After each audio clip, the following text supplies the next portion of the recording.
The last thing she wrote before she disappeared was 4 words: "I think it's alive."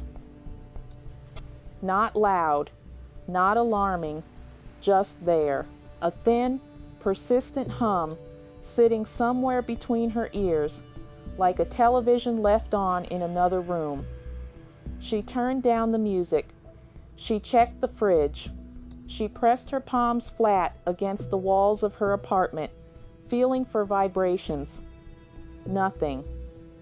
And yet, by Thursday, she had unplugged everything, every appliance, every lamp. She sat in the dark with her knees pulled to her chest, and still, underneath the silence, that sound continued. Low, steady, breathing.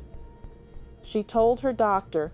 He nodded with the particular patience of someone who has stopped listening. "Stress," he said. "Sleep more. Drink water." The pamphlet he handed her had a cartoon sun on the cover.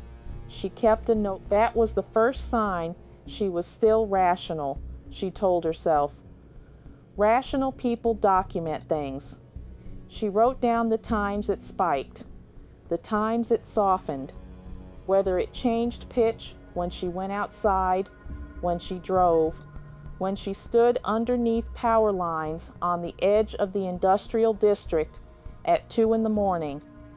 Just listening back, her co-workers noticed the change before she did.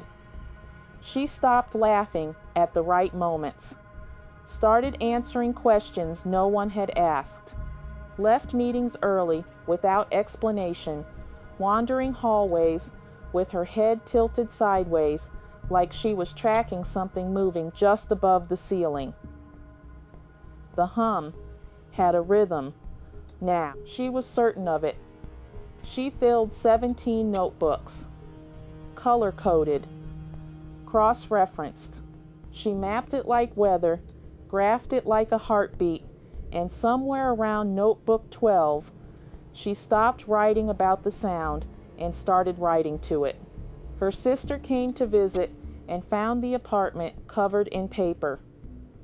Every wall, every window, diagrams, frequencies, questions addressed to something without a name. Her sister cried. She didn't understand why. Everything made perfect sense. This is where it gets interesting, because here is what the doctors never considered, what her sister never asked, what none of them thought to question. What if she wasn't losing her mind? What if her mind was finally, for the first time, paying attention? The hum had been there her entire life. She understood that now.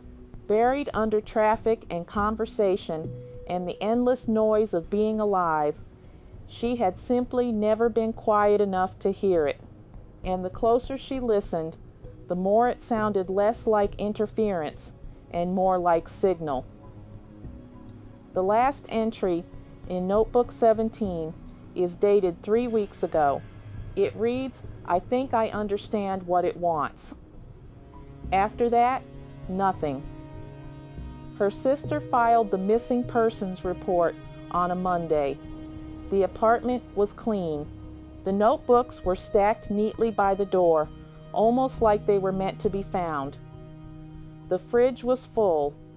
Her phone was on the counter. The only strange detail, and police noted this in their report without comment, was that every clock in the apartment had stopped at the exact same time, and a neighbor from the floor below mentioned something offhand before they closed the file. She said the walls had been humming for weeks. She said she had started keeping a notebook too.